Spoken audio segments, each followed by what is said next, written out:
अब हम देखते हैं सेक्शन 32 से लेके सेक्शन 39 तक। तो सेक्शन 32 ये कहता है कि कोई स्टेटमेंट यदि किसी ऐसे पर्सन के द्वारा दिया गया हो जो डेड हो गया हो, मृत है, या जिसको मिसिंग हो, जो जिसका वेयर अबाउट्स पता नहीं हो, who can not be found, या इनकेपेबल ऑफ गिविंग एविडेंस हो गया हो, वो कॉमा में चला गया हो जिसके कारण वो बयान नहीं दे सकता है, या जिसको कोर्ट के समक्ष प्रस्तुत करने में इतना देरी हो जाएगी या इतना खर्च हो जाएगा जो अनरीजनेबल है। तो इन केसेस में, दैट इज़, इसको याद रखने के लिए आप कर सकते हैं मेड, जो मिसिंग हो, जो अल्लाह का प्यारा हो गया हो, दैट इज़ डेड हो गया हो, या इनकेपेबल ऑफ गिविंग एविडेंस हो गया हो, या इतना डिले हो जाएगा या एक्सपेंस हो जाएगा कि वो रीज़नेबल नहीं हो।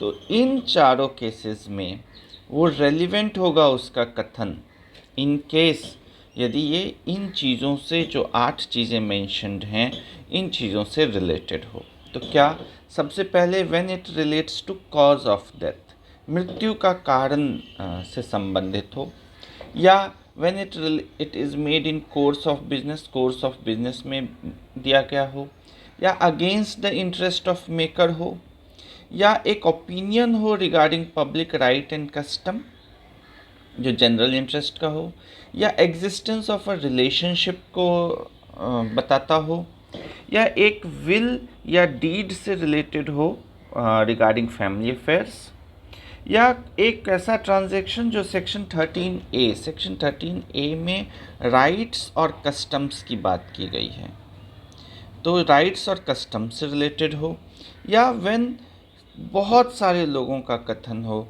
जिसके थ्रू वो अपना फीलिंग एक्सप्रेस करते हों रिगार्डिंग अ रेलिवेंट इशू और रेलिवेंट फैक्ट। तो यदि इन 8 चीज़ से रिलेटेड हो तो उस आदमी का कथन या वैसा कथन जो है वो रेलिवेंट बनाया गया है अंडर सेक्शन 32। सेक्शन 32 बेसिकली लोग डाइंग डिक्लेरेशन के नाम से जानते हैं, बट सिर्फ उसमें डाइंग डिक्लेरेशन सिर्फ एक पार्ट है, सेक्शन 32 क्लॉज 1। बाकी इसके अलावा 7 और हैं जो हमने अभी देखा। अब जो इसका मोस्ट इम्पॉर्टेंट पार्ट है डाइंग डिक्लेरेशन, सेक्शन 32 क्लॉज 1, हम उसको रिवाइज करते हैं।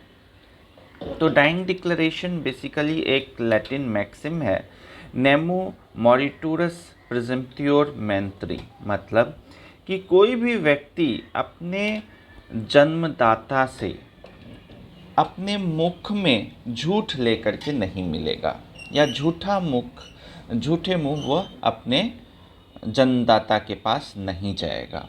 कहने का मतलब है कि जब आदमी की मृत्यु काल होगी तो वो सत्य ही बोलेगा, ये एक प्रिजम्पशन है।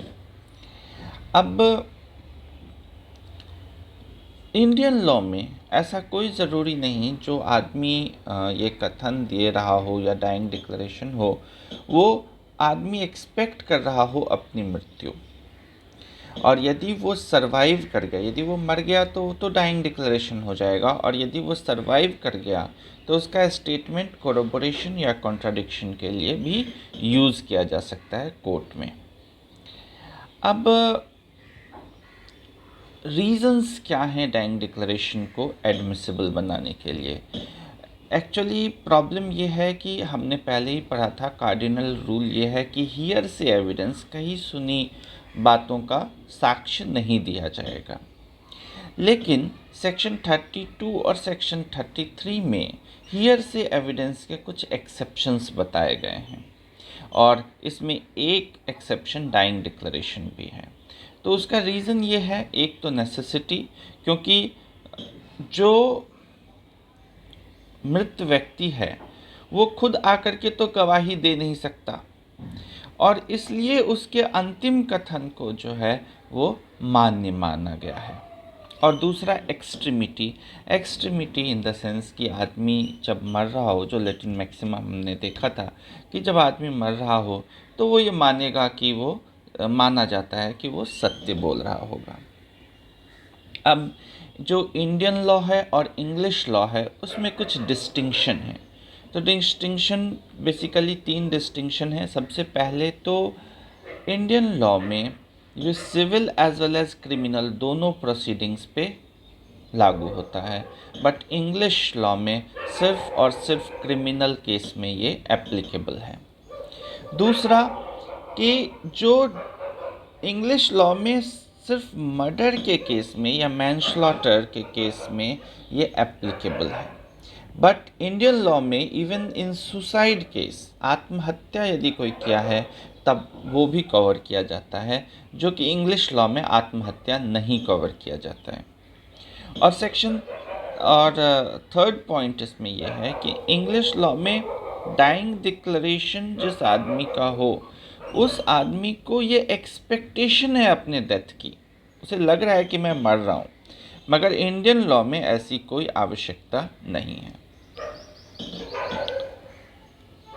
अब डाइंग डिक्लेरेशन को रिकॉर्ड जो किया जा सकता है, मैजिस्ट्रेट यदि करता है तो उसका एविडेंशियरी वैल्यू सबसे ज़्यादा होगा। डॉक्टर यदि करता है तो वो भी रिलायबल है। पुलिस ऑफिसर का भी डाइंग डिक्लेरेशन यदि रिकॉर्ड किया गया है तो भी रिलायबल है, प्रोवाइडेड कि वो विश्वास प्रोड्यूस करता हो कोर्ट में। और ऐसा कोई ज़रूरी नहीं कि मृत्युकालिक कथन या डाइंग डिक्लेरेशन जो है वो सिर्फ और सिर्फ वर्ड्स में हो। यदि साइन या गेस्चर से भी किया गया है तो उसको भी मान्य as a dying declaration court consider कर सकती है। ये क्वीन एम्प्रेस वर्सेस अब्दुल्ला के केस में कहा गया था। अब कुछ कंडीशंस हैं जिस कंडीशंस को फुलफ़िल करना चाहिए डाइंग डिक्लेरेशन में। सबसे पहले तो द पर्सन जिसने ये स्टेटमेंट दिया हो उसकी मृत्यु हो गई हो। The person must have died. यदि वो सरवाइव कर जाता है तो उसको सेक्शन 157 या 145 में कोरैबोरेट या कॉन्ट्राडिक्शन के लिए यूज़ किया जा सकता है। फिर सेक्शन 6 में रेस जस्टिस का भी वो पार्ट हो सकता है। सेक्शन 8 में भी वो रिगार्डिंग कंडक्ट और स्टेटमेंट एक्कम्पनिंग कंडक्ट में वो रेलिवेंट माना जाएगा। बट यदि वो सरवाइव कर गया हो तो सेक्शन 32 क्लॉज 1 में वो एज अ डाइंग डिक्लेरेशन मान्य नहीं होगा। तो सबसे पहला कंडीशन ऑफ एडमिसिबिलिटी ये है कि the person making it must have died. अब दूसरा ये है कि it must relate to cause of the death or circumstances of the case resulting in his death। किस circumstances में उसकी डेथ हुई, स्टेटमेंट उससे रिलेटेड होना चाहिए। Sharda Birdichand Sharda versus state of Maharashtra में एक लेडी थी, मैरिड वुमेन, उन्होंने अपने घर पे जो फादर के पास कुछ चिट्ठियाँ लिखी थी और उसके कुछ दिन बाद उसकी डेथ हो गई, उसने सुसाइड कर लिया। तो ये जो लेटर्स थे, ये letters as a dying declaration consider किए गए क्योंकि उसमें उसके सर्कमस्टेंसेस ऑफ डेथ को एक्सप्लेन किया गया था। उसके बाद जो कोर्ट के समक्ष प्रश्न हो, that must relate to cause of his death, किस कारण मृत्यु हुई, वो क्वेश्चन कोर्ट के समक्ष होना चाहिए। उसके बाद स्टेटमेंट जो है वो कंसिस्टेंट होना चाहिए। मान लीजिए कि 3 डाइंग डिक्लेरेशन या उसने 3 कथन किया, तो ऐसा नहीं है कि तीनों कथन अलग अलग हो, तीनों कथन जो है कंसिस्टेंट होना चाहिए।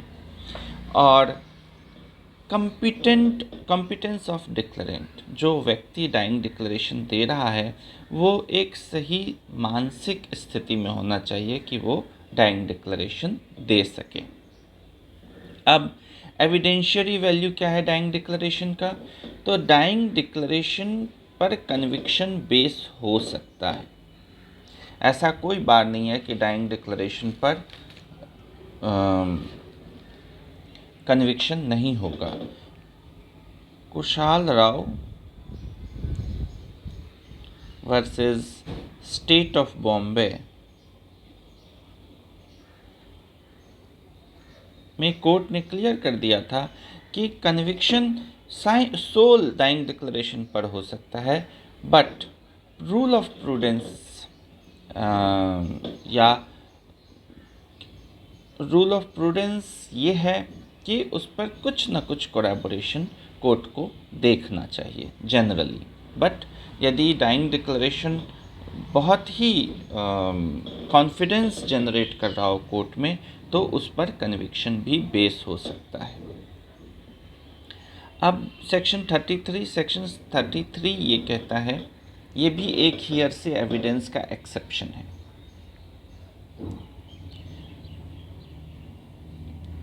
हियर से एविडेंस का एक्सेप्शन है, और ये क्या कहता है कि यदि किसी जुडिशियल प्रोसीडिंग में या कोई ऐसा व्यक्ति स्टेटमेंट ऑन ओथ दे रहा हो और उस जो जुडिशियल प्रोसीडिंग में मान्य है, तो वो एक ट्रायल का स्टेटमेंट दूसरे ट्रायल में मान्य होगा यदि कुछ कंडीशन सेटिस्फाई हो। तो सबसे पहले जो आदमी कथन दिया हो ही इज़ डेड, या उसको he can not be found, या वो इनकेपेबल है एविडेंस देने के, या उसको एडवर्स पार्टी कोर्ट में नहीं आने दे रही है, या उसको कोर्ट के समक्ष बिना देर किए या बहुत ज़्यादा खर्च किए नहीं प्रोड्यूस किया जा सकता हो।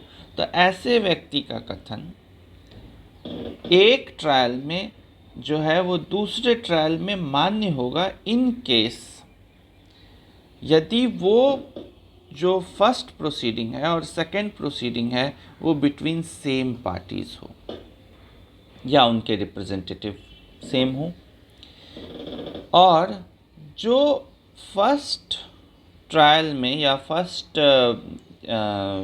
प्रोसीडिंग जुडिशियल प्रोसीडिंग में जो इसने स्टेटमेंट दिया था, तो एडवर्स पार्टी को राइट और अपॉर्चुनिटी दी गई थी क्रॉस एग्जामिनेशन के। और तीसरा कि जो मैटर है या क्वेश्चन इन इशू है वो सब्सटेंशियली दोनों ट्रायल में सेम हो, तो बिटवीन सेम पार्टीज़ हो, राइट टू क्रॉस एग्जामिनेशन दिया गया हो एडवर्स पार्टी को, और मैटर इन इशू सेम हो, तो यदि एक ट्रायल में जो दिया गया है स्टेटमेंट वो दूसरे ट्रायल में रेलिवेंट होगा in case that person can not be called as a witness in the subsequent proceeding, यदि वो उसको दूसरे ट्रायल में नहीं प्रस्तुत किया जा सकता है। तो देन सेक्शन 34 ये कहता है कि जो entries in book of accounts हैं या तो इलेक्ट्रॉनिकली मेंटेन किया गया हो, जो रेगुलर कोर्स ऑफ बिजनेस में है वो रेलिवेंट होगा, बट ये एंट्रीज लोन सफिशिएंट नहीं होगा लाइबल या कन्विक्शन को प्रूफ करने के लिए। सेक्शन 35 एंट्रीज जो ऑफिशियल बुक या पब्लिक रिकॉर्ड में किया जाता हो पब्लिक सर्वेंट के द्वारा उनके ड्यूटी के डिस्चार्ज में, यानी ड्यूटी के डिस्चार्ज में पब्लिक सर्वेंट के द्वारा जो पब्लिक रिकॉर्ड मेंटेन किया जाता है वो रेलिवेंट किया गया है अंडर सेक्शन 35। सेक्शन 36 बहुत इम्पॉर्टेंट है और कई बार ये प्रीलिम्स में पूछा जाता है। जो मैप्स या चार्ट्स हैं कौन से, जो गवर्नमेंट के अथॉरिटी में बनाया गया हो या गवर्नमेंट के द्वारा पब्लिश किया गया हो और जनरल पब्लिक के सेल के लिए हो, तो वो मैप्स और चार्ट्स जो है पब्लिश्ड मैप्स और चार्ट्स वो भी रेलिवेंट होते हैं। फिर सेक्शन 37 कहता है कि कुछ स्टेटमेंट्स हैं पब्लिक नेचर के, फॉर एग्जांपल एक्ट्स जो पार्लियामेंट में बनाए गए हों या सेंट्रल लेजिस्लेचर स्टेट लेजिस्लेचर ने कोई एक्ट पास किया गया हो या ऑफिशियल गैजेट नोटिफिकेशन से कोई बात कही गई हो, तो ये फैक्ट्स जो है पब्लिक नेचर के ये स्टेटमेंट्स रेलिवेंट हैं अंडर सेक्शन 37।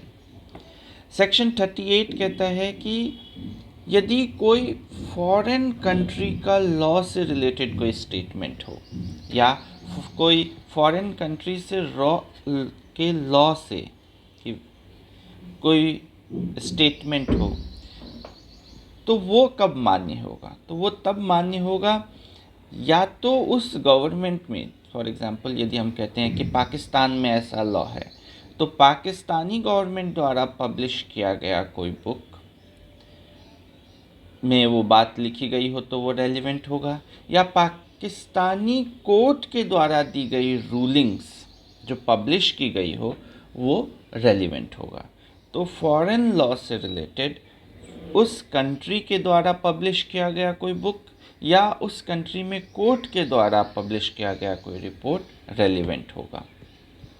फिर सेक्शन 39 ये कहता है कि ऐसा कोई, जैसे हमने देखा कि पब्लिक डॉक्यूमेंट्स हैं या इवन कोर्स ऑफ बिजनेस में कोई डॉक्यूमेंट मेंटेन किया गया है या कोई एक्ट है या ऑफिशियल गैजेट है, इन केस ये एक बहुत वॉल्यूमिनस डॉक्यूमेंट है तो उतना ही प्रोड्यूस करना सफिशिएंट होगा जितना कि कंप्लीट अंडरस्टैंडिंग दे सके regarding to matter in issue. यानी कि पूरा का पूरा वॉल्यूम लाने की आवश्यकता नहीं है, उतना लाना मोर देन सफिशिएंट होगा जितने में कि एक फुल अंडरस्टैंडिंग बन जाए। When the evidence to be given forms part of a statement, conversation, document, books, or in electronic records, or series of letters or papers, then so much of the statement as the court considers necessary to full understanding of the nature and effect of the statement shall only be given। तो पूरा book लाने की ज़रूरत नहीं है, उतना ही statement लाना sufficient होगा जितने में कंप्लीट अंडरस्टैंडिंग हो जाए।